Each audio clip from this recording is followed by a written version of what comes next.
역사의 과오를 돌이켜보며 다시는 같은 역사를 되풀이하지 않기 위해서 후일의 경계로 삼아야 할 일이 무엇인지를 되짚어 보자는 뜻입니다. 우리나라가 식민지가 된 근본 원인은 당시 세계를 휩쓸었던 제국주의 질서 때문이라고 해야 할 것입니다. 그러나 아무리 제국주의의 파고가 거세었다 할지라도 우리 내부에 이를 이겨낼 만한 준비가 되어 있었더라면 나라를 빼앗기지는 않았을 수도 있었을 것입니다. 흔히들 우리 선조들이 세계 정세에 어두웠다고들 합니다. 물론 그것은 사실입니다. 그러나 그것을 결정적인 원인이라고 할 수는 없을 것입니다. 세계 정세를 미리 내다보고 나라를 살리기 위한 대안을 내놓은 선각자들이 계셨지만 그 어느 대책도 성공을 할 수가 없었습니다. 나라가 힘이 없고 분열되어 있었기 때문입니다. 어떤 대책을 세운다 해도 이를 실행할 만한 국력이 없었고 그나마 편을 갈라서 싸우느라 힘을 모을 수가 없었던 것입니다. 나라의 힘을 기르지 못한 것은 어떤 변화도 용납하지 않았던 지배체제와 이에 결합한 기득권 체제 때문이었습니다. 지배 세력은 배타적이고 독선적인 사상책에 매몰되어 일체의 다른 사상과 제도를 배척하였고 새로운 생각을 말하는 사람들의 목숨마저도 용납하지 않았습니다. 명분은 당당했지만 불행하게도 결론은 언제나 기득권 체제를 옹호하는 그것이었습니다. 그들 상호 간에도 권력을 놓고 목숨을 건 투쟁을 일삼았습니다. 정교한 사상 체제도 노골적인 권력 투쟁의 도구로 이용됐습니다. 지배 세력 스스로 분열했던 것입니다.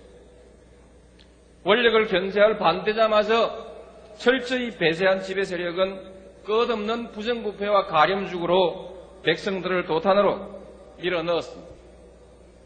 삶의 뿌리가 뽑혀버린 백성들이 지배 세력을 불신하고 따르지 않게 되었으니 백성과 지배 세력마저 갈라져 버린 것입니다. 지배 세력의 완고한 기득권과 독선적인 사상체계, 부정부패와 목숨을 건 권력투쟁, 그리고 그로 인한 분열과 대립이 나라를 피폐하게 하고 끝내는 망국에 이르게 한 내부의 원인이 된 것입니다.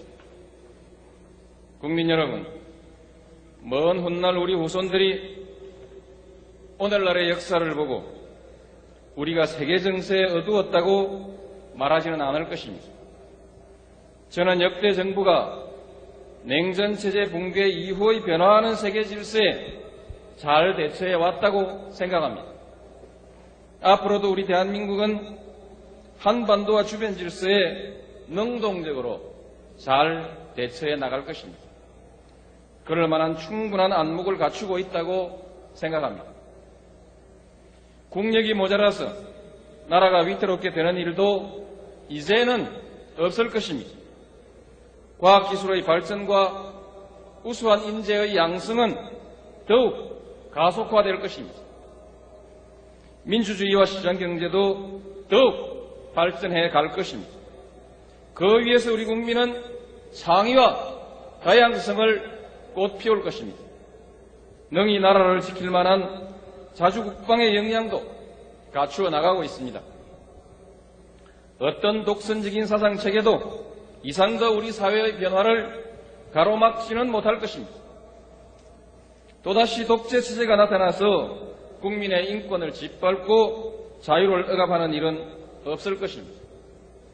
국가기관의 불법 행위가 그리고 정경유착, 군원유착도 이제는 과거의 일이 될 것입니다. 지금도 여러 가지 불미스러운 사건들이 국민 여러분들을 분노케 하고 있지만 실상은 모두 지난날의 일들입니다. 앞으로 어떤 사건들이 또 불거져 나올지 알 수는 없지만 적어도 이 시간 이후의 사건은 아닐 것입니다. 더 이상 이런 부정한 방법으로 특권과 특혜를 누리거나 경쟁에서 불공정한 이익을 얻는 일은 없을 것입니다.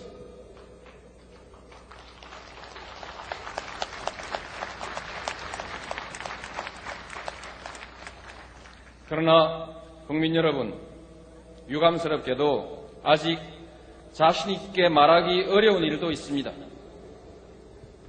우리 역사에 뿌리 깊이 내려온 분열은 얼마나 극복이 되었으며 앞으로 또 다른 분열의 소지는 없을 것인지, 그리고 이로 인해 나라가 다시 위기에 빠지는 일은 없을 것인지 묻는다면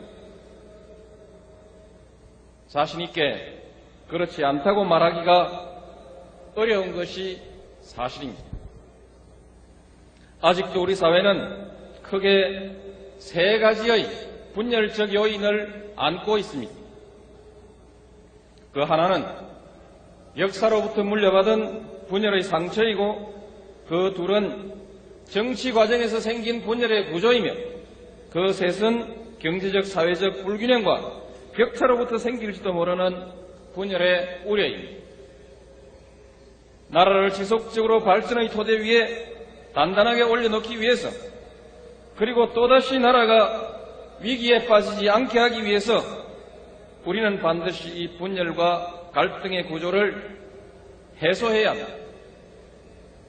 국민 여러분, 우리가 역사에서 물려받은 분열의 상처는 친일과 항일, 좌익과 우익, 그리고 독재시대의 억압과 저항의 과정에서 비롯된 것입니다. 이를 극복하기 위해서는 그 시대 역사에 대한 올바른 정리와 청산이 이루어져야 합니다. 친일의 역사로부터 비롯된 분열과 갈등이 광복 60년이 지난 오늘에 이르도록 해소되지 않고 있습니다. 해방은 되었으나 좌우 대결에 매몰되어 친일 세력의 득세를 용납하였고, 그 결과로서 친일 세력을 단죄하기는커녕 역사의 진실조차 채 밝히지 못했기 때문입니다. 다행히 작년에는 우리 국회가 일제강점하 반민족행위 진상규명 특별법을 만들고, 올해에는 진실 화해를 위한 과거사정리 기본법을 만들었습니다. 그동안 미루어왔던 친일 반민족 행위의 진상을 밝히고, 아직도 빛을 보지 못하고 있는 독립운동사의 나머지 한쪽도 밝힐 수 있게 되었습니다. 이 일이 제대로 마무리되면 과거 식민지 역사에서 비롯된 우리 사회의 분열과 갈등은 이제 정리되는 국면으로 들어서게 될 것입니다. 국회에 계류 중인 친일 반민족 행위자 재산 환수에 관한 특별법까지 통과되면 친일 반민족 행위자들이 나라와 민족을 팔아서 지부한 재산을 그 후손들이 누리는 역사의 부조리도 해소될 것입니다.